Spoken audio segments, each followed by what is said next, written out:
Golgi પ્રસાધન. Golgi પ્રસાધનનું સૌ પ્રથમ વર્ણન કેમિલો ગોલ્ગી દ્વારા કરવામાં આવ્યું હતું. આ જે ગોલ્ગી પ્રસાધન છે એનું સૌપ્રથમ વર્ણન એટલે કે કેવું છે, એનું કાર્ય શું છે, એની રચના કેવી છે, આ દરેક બાબતનું વર્ણન કેમિલો ગોલ્ગી નામના વૈજ્ઞાનિકે કર્યું હતું અને એના ઉપરથી જ આ જે અંગિકાનું નામ છે ગોલ્ગી પ્રસાધન આપ્યું છે. તે પટલ દ્વારા આવરિત તંત્રની બનેલી રચના છે. તેના ઉપર પણ આની પહેલાં પણ આપણે જોયું કે કોષ કેન્દ્ર છે તો કોષ કેન્દ્ર ઉપર પણ પટલ હોય છે, કોષરસ છે તો કોષરસ ઉપર પણ પટલ છે. આમ દરેક અંગિકા છે એના ઉપર એક પટલ આવરણ થયેલું હોય છે, જેનાથી એ બહારના પર્યાવરણથી એનું રક્ષણ થઈ શકે અને જરૂરી દ્રવ્યો છે એ જેની અંદર જઈ શકે. જે એકબીજાને સમાંતર થપ્પીઓમાં ગોઠવાયેલી પુટિકાઓ યુક્ત રચના છે. એ તમે અહીંયા આકૃતિમાં સરસ રીતે જોઈ શકો છો કે ગોલ્ગી પ્રસાધન છે એ એકની ઉપર એક એમ થપ્પી થયેલી હોય એવી એની રચના જોવા મળે છે. આવી પુટિકાને સિસ્ટર્ની કહે છે. આ પટલો કેટલીક વાર અંતઃકોષરસ ઝાડના પટલ સાથે જોડાયેલી હોય છે. હવે આ ગોલ્ગી પ્રસાધન છે એ ઘણી વખત શું હોય તો કે અંતઃકોષરસ ઝાડ છે એ એના જેવું જ જોવા મળે છે. જુઓ, અંતઃકોષરસ ઝાડ ક્યાં છે, એની સાથે એના જેવું જ જોવા મળે છે. અંતઃકોષરસ ઝાડ સામેની બાજુએ પણ એ ઘણી વખત એની સાથે જોઈન્ટ થયેલું જ હોય છે. તેથી જ તે અન્ય જટિલ કોષીય પટલતંત્રનો ભાગ બનાવે છે. આ અંતઃકોષરસ ઝાડના પટલ સાથે જોડાયેલી હોય છે, તેથી તે અન્ય જટિલ કોષીય પટલતંત્રનો ભાગ બનાવે છે. હવે ગોલ્ગી પ્રસાધન દ્વારા અંતઃકોષરસ ઝાડ દ્વારા સંશ્લેષિત દ્રવ્યોનું પેકેજિંગ કરી અને કોષની અંદર તથા કોષની બહાર મુક્ત કરવામાં આવે છે. હવે ગોલ્ગી પ્રસાધનનું કાર્ય શું છે? ગોલ્ગી પ્રસાધન અંગિકા છે તો એનું કોષની અંદર કાર્ય શું છે તો કે ગોલ્ગી પ્રસાધન દ્વારા અંતઃકોષરસ ઝાડ દ્વારા સંશ્લેષિત અંતઃકોષરસ ઝાડ છે એ જે દ્રવ્ય સંશ્લેષિત કરે છે એનું પેકેજિંગ કરે છે અને કોષની અંદર તથા કોષની બહાર મુક્ત કરે છે. આ પુટિકાઓમાં નિપજોનું પેકેજિંગ કરવું અને રૂપાંતર કરવું તેમજ તેમાં તેઓનો સંગ્રહ કરવાના કાર્યો ગોલ્ગી પ્રસાધન કરે છે. આ ગોલ્ગી પ્રસાધનનું કાર્ય છે તો શું તો કે પુટિકાઓમાં નિપજોનું પેકિંગ કરવું, રૂપાંતર કરવું તેમજ તેઓનો સંગ્રહ કરવો.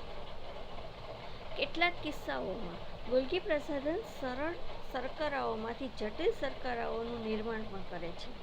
હવે આ ગોલ્ગી પ્રસાધન છે એ સરળ શર્કરા એટલે ગ્લુકોઝ.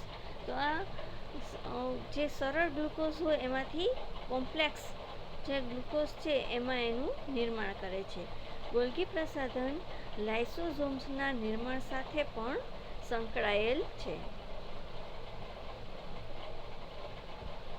ગોલ્ગી પ્રસાધન છે એ લાઇસોઝોમના નિર્માણ સાથે પણ એટલે કે ગોલ્ગી પ્રસાધનનું બીજું વધારાનું કામ શું છે તો કે એ લાઇસોઝોમનું નિર્માણ કરે છે.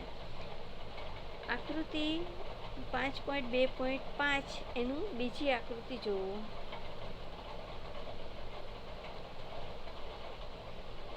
એની બીજી આકૃતિમાં તમને જોવા મળશે કે ગોલ્ગી પ્રસાધન છે એ લાઇસોઝોમનું નિર્માણ કેવી રીતે કરે છે. હવે અહીંયા એક વસ્તુ નોંધવા જેવી છે કે એક આ ગોલ્ગી જે પ્રસાધનની જેણે વર્ણન કરેલું છે એ વૈજ્ઞાનિક વિશે માહિતી આપેલી છે, બરાબર. એ તમારે વાંચી અને એની માહિતી પરીક્ષા માટે અગત્યની નથી, પરંતુ તમારા જનરલ નોલેજ માટે ખૂબ અગત્યનું છે. હવે 5.2.5 એનું ત્રીજું છે લાઇસોઝોમ્સ. તો કોષનું ઉત્સર્ગ દ્રવ્ય કે કચરાને ત્યજતા તંત્રના પ્રકાર તરીકે લાઇસોઝોમ્સ છે. લાઇસોઝોમનું કાર્ય શું છે તો કે કોષની અંદર જે વધારાનું ઉત્સર્ગ દ્રવ્ય હોય છે એને કોષની બહાર ફેંકવાનું કામ કરે છે. એટલે કોષનું ઉત્સર્ગ દ્રવ્ય કે કચરાને ત્યજતા તંત્રના પ્રકાર તરીકે લાઇસોઝોમ છે. કોઈ પણ વિદેશી દ્રવ્ય તેમજ તૂટેલી કોષીય અંગિકાઓનું પાચન કરીને તેમના પૂર્ણ કોષને સ્વચ્છ રાખવામાં લાઇસોઝોમ મદદરૂપ થાય છે. આમ લાઇસોઝોમ છે ચલો, કેવીનને શું તકલીફ છે?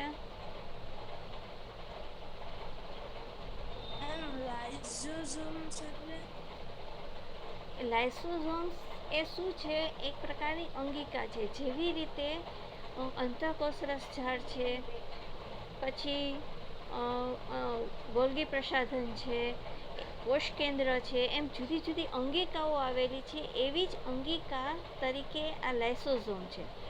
હવે આ લાઇસોઝોમનું કામ શું છે? તો કે કોષની અંદર જે વધારાના કચરા, ઉત્સર્ગ દ્રવ્ય બનતા હોય છે, જેમ કે કાર્બન ડાયોક્સાઇડ છે, એનું પ્રમાણ વધી જતું હોય છે કોષની અંદર, તો એને બહાર ફેંકવાનું કામ કોણ કરે? લાઇસોઝોમ કરે. એવી જ રીતે બીજા ઝેરી પદાર્થો જે ઉત્પન્ન થતા હોય કોષની અંદર, એ કોષમાંથી બહાર ફેંકવાનું કામ લાઇસોઝોમ કરે છે. કોઈ પણ વિદેશી દ્રવ્ય તેમજ તૂટેલી કોષીય અંગિકાઓનું પાચન કરીને તેના પૂર્ણ કોષને સ્વચ્છ રાખવામાં લાઇસોઝોમ મદદરૂપ છે. આમ લાઇસોઝોમનું કામ શું છે? તો કે કોષને સ્વચ્છ રાખવાનું કામ કરે છે. બરાબર? જેવા કે બેક્ટેરિયા, ખોરાક, જૂની અંગિકાઓ જે નાશ થવાને આરે હોય તેનું લાઇસોઝોમ વિઘટન કરે છે અને નાના ટુકડાઓમાં ફેરવે છે. કોઈ પણ બેક્ટેરિયા છે એ આપણા શરીરની અંદર દાખલ થાય તો શરીરમાંથી આપણા કોષની અંદર દાખલ થશે, ત્યારે આ બેક્ટેરિયાનો નાશ કરી અને એનો નિકાલ કરે છે. પછી ખોરાક, જૂની અંગિકાઓનો જે નાશ થવાને આરે હોય તેનું લાઇસોઝોમ વિઘટન કરે છે અને એને નાના નાના ટુકડાઓમાં ફેરવી નાખે છે. લાઇસોઝોમ પાચન કરી શકે છે, કારણ કે તેઓ પાચન માટેના સક્રિય ઉત્સેચકો ધરાવે છે કે જે બધા કાર્બનિક દ્રવ્યને તોડવાની ક્ષમતા ધરાવે છે.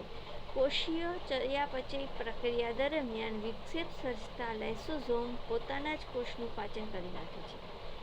કોષીય ચયાપચય દરમિયાન એટલે કોષની ચયાપચય એટલે પાચન કરવાની ક્રિયા.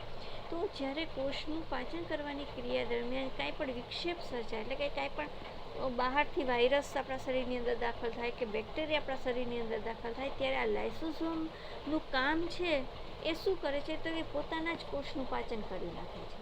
બરાબર? કે બહારથી આપણને ખોરાક ના મળે, બરાબર, અથવા તો કાંઈ પણ ઇન્ફેક્શન આપણને બહારથી એને બેક્ટેરિયા ન મળે કે વાયરસ ન મળે, ત્યારે શું કરે? તો કે પોતાના જ કોષનું એ પાચન કરી નાખે છે. અને ઉદાહરણ તરીકે જ્યારે કોષ ઇજાગ્રસ્ત બને ત્યારે લાઇસોઝોમ તૂટે છે અને તે જ્યારે આ કોષ છે એ ક્યાંય પણ તૂટી ગયો હોય ત્યારે શું થશે? તો કે લાઇસોઝોમ છે એ તૂટે છે અને તે પોતાના જ કોષનું વિઘટન કરી નાખે છે.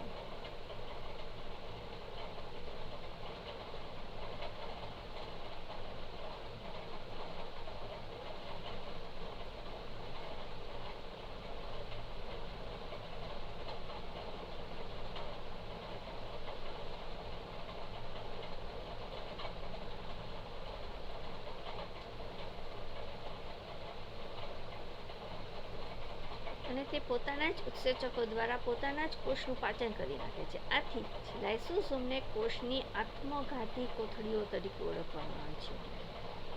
કારણ કે એ શું કરે છે? તો કે લાઇસોઝોમને બહારથી કાંઈ એવું ના મળે અથવા તો કોષીય પાચનની ક્રિયામાં કાંઈ પ્રોબ્લેમ થાય ત્યારે એ શું કરે છે? પોતાના જ કોષનું એ પાચન કરી નાખે છે અને એને શું કહેવાય? લાઇસોઝોમને આત્મઘાતી કોથળી તરીકે પણ ઓળખવામાં આવે છે.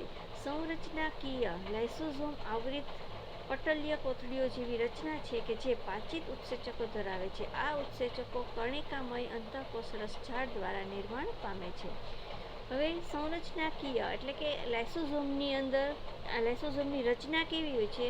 તો કે લાઇસોઝોમ આવૃત પટલય કોથળી જેવી રચના છે. એની આકાર કેવો છે? કોથળી જેવો છે અને જે પાચિત ઉત્સેચકો ધરાવે છે. એની અંદર આપણા શરીરમાં જે આપણે ખોરાક ખાઈએ છીએ એનું પાચન માટેના ઉત્સેચકો એ ધરાવે છે અને આ ઉત્સેચકો કણિકામય અંતઃકોષરસ ઝાડ દ્વારા નિર્માણ પામે છે. અને આ લાઇસોઝોમની આકૃતિ વનસ્પતિ કોષમાં પણ તમે જોઈ શકો છો.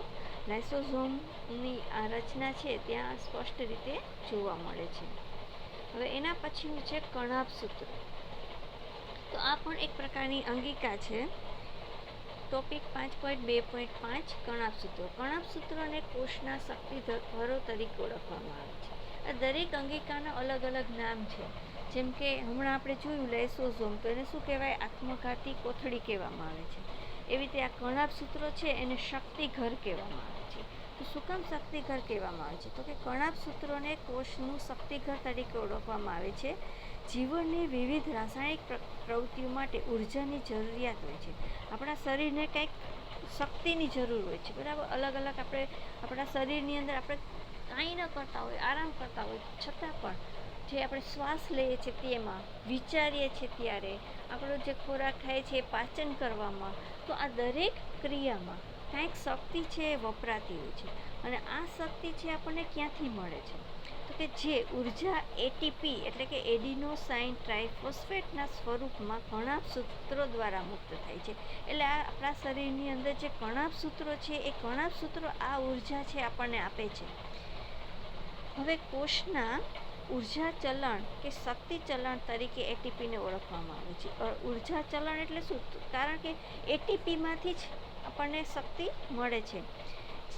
એટીપીના સ્વરૂપમાં જ કર્ણાભસૂત્રો દ્વારા મુક્ત થાય છે. એટલે કર્ણાભસૂત્રની અંદર એડિનોસાઇન ટ્રાઇફોસ્ફેટ છે. આ એડિનોસાઇન ટ્રાઇફોસ્ફેટ છે એટલે આપણને ઉર્જા મળે છે.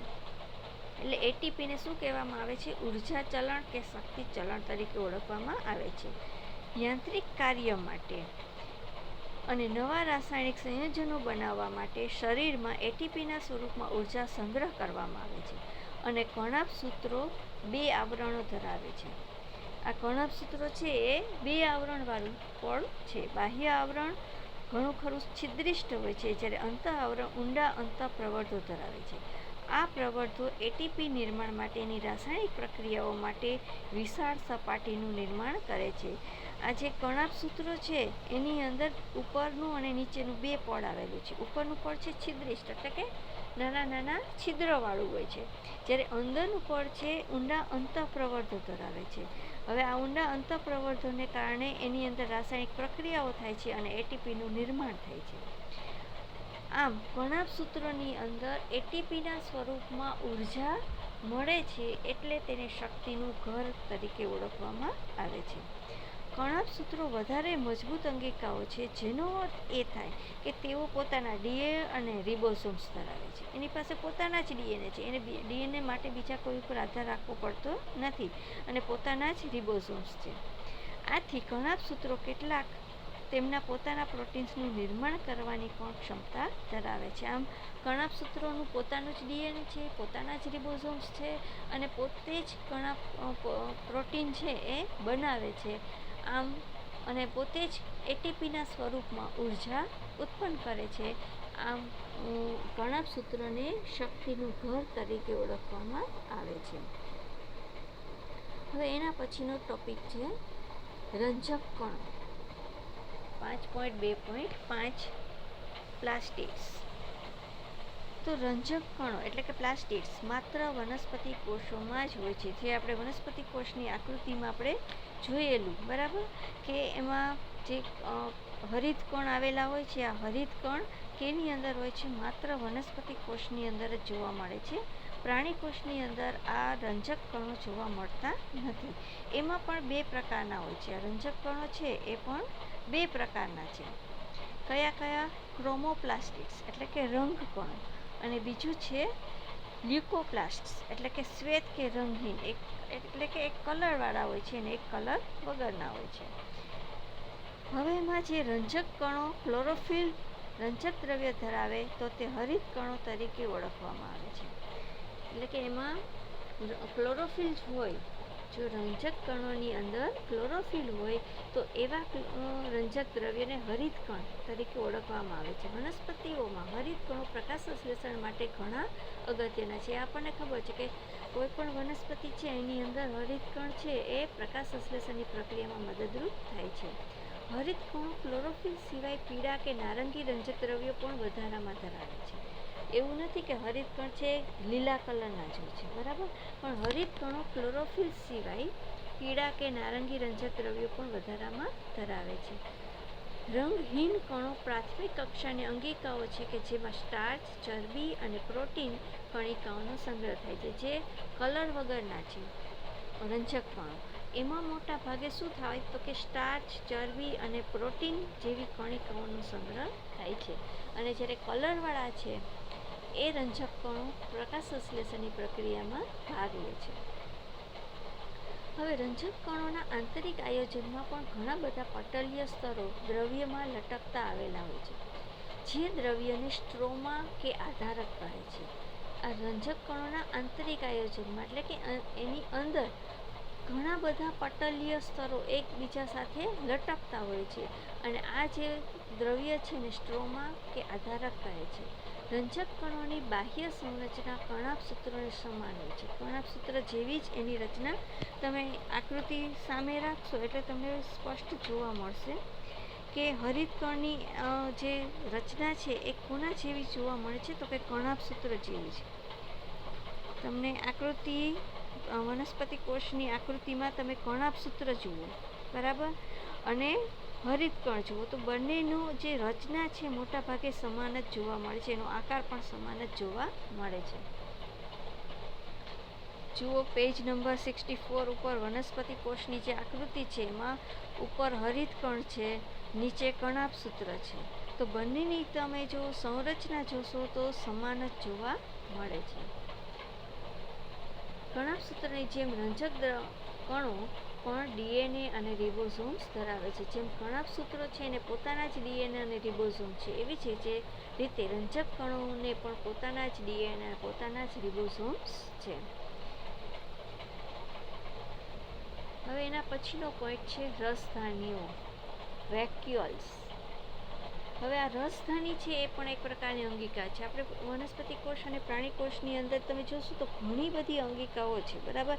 આ દરેક અંગિકાઓ વિશે આપણે વિસ્તૃતથી જોયેલું છે. એમાં હવે આ છે રસધાની. તો રસધાનીનું કામ શું છે? ઘન કે પ્રવાહી પદાર્થોનો સંગ્રહ કરતી કોથળી જેવી રચના એ રસધાની છે. તમે આકૃતિમાં જોઈ શકો છો રસધાનીઓ લખેલું છે.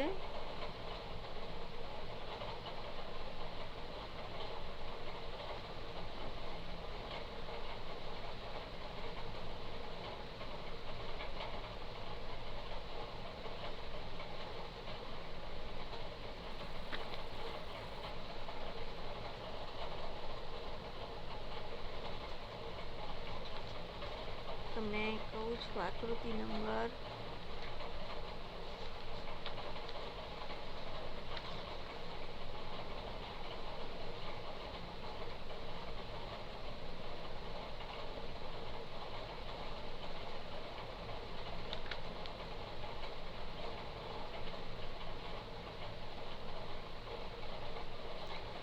તમારી જે આકૃતિ છે 5.6 એમાં તમને બતાવવામાં આવેલું નથી રસધાની, પણ રસધાનીવાળી આકૃતિ હું તમને પછી સેન્ડ કરીશ, બરાબર.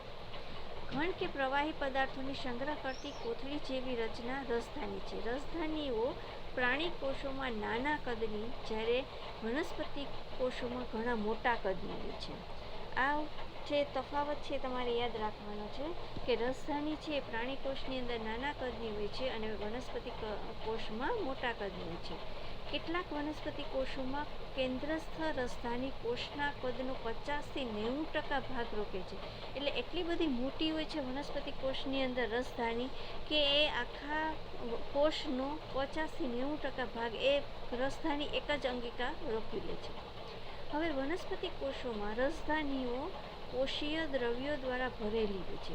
આ વનસ્પતિ કોષની અંદર જે રસધાની છે એની અંદર શું હોય છે તો કે કોષીય દ્રવ્ય ભરેલા હોય છે અને કોષને આસુનતા અને બળવત્તા આપે છે. વનસ્પતિ કોષના જીવનમાં અગત્યના ઘણા દ્રવ્યોનો સંગ્રહ રસધાનીઓમાં થાય છે, જેમાં એમિનો એસિડ્સ, શર્કરાઓ, વિવિધ કાર્બનિક એસિડ્સ અને કેટલાક પ્રોટીન સમાયેલ હોય છે. રસધાનીની અંદર શું હોય છે તો કે ઘણા બધા દ્રવ્યોનો સંગ્રહ કરેલો છે. એમિનો એસિડ, શર્કરા, વિવિધ કાર્બનિક એસિડ્સ અને કેટલાક પ્રોટીન્સ. હવે અમીબા જેવા એક કોષીય સજીવોમાં અન્નધાની એટલે કે ખોરાકનો સંગ્રહ કરતી રસધાની ખોરાક દ્રવ્યો ધરાવે છે, જેને અમીબા ઉપયોગમાં લે છે. અમીબામાં શું હોય છે તો કે અન્નધાની હોય છે અને એની અંદર આ બધા દ્રવ્યો છે એ ભરેલા હોય છે. કેટલાક એક કોષીય સજીવો વિશિષ્ટ પ્રકારની રસધાનીઓ ધરાવે છે જે વધારાના પાણીનો અને કેટલાક નકામા પદાર્થોનો કોષમાંથી ત્યાગ કરે છે. હવે આ એક કોષીય સજીવોની અંદર શું હોય છે તો કે એમાં એક જ પ્રકારના કોષ પણ એની અંદર ઘણી બધી અંગિકાઓ આવેલી હોય છે. હવે આ અંગિકાની અંદર વિશિષ્ટ પ્રકારની રસધાની આવેલી હોય છે અને જે શું કરે છે વધારાના પાણી અને દ્રવ્યો છે એ નકામા દ્રવ્યો એ પદાર્થોનો કોષમાંથી ત્યાગ કરે છે. તો આ રસધાનીનું કાર્ય છે. અહીંયા જ પ્રત્યેક કોષ આ રીતે તેમની પોતાની રચના નક્કી કરે છે અને કાર્ય કરવાની ક્ષમતા ધરાવે છે કારણ કે તેમના પટલનું આયોજન અને અંગિકાઓ વિશિષ્ટ રીતે આયોજનબદ્ધ બનેલી હોય છે. આથી કોષ પાયાનું સંરક્ષણીય આયોજન ધરાવે છે. આ કોષોને વિવિધ કાર્યો કરવામાં મદદરૂપ થાય છે જેવા કે શ્વસન, પોષણ મેળવવું અને નકામા દ્રવ્યોને દૂર કરવા કે નવા પ્રોટીન્સનું નિર્માણ કરવું. આ બધું જ કામ કોણ કરે છે? આ જે કોષો છે એની અંદર આવેલી અંગિકાઓ આ બધું કામ કરે છે. આમ કોષ તે સજીવોનો પાયાનો બંધારણીય એકમ છે અને તે સજીવનો પાયાનો ક્રિયાત્મક એકમ પણ છે.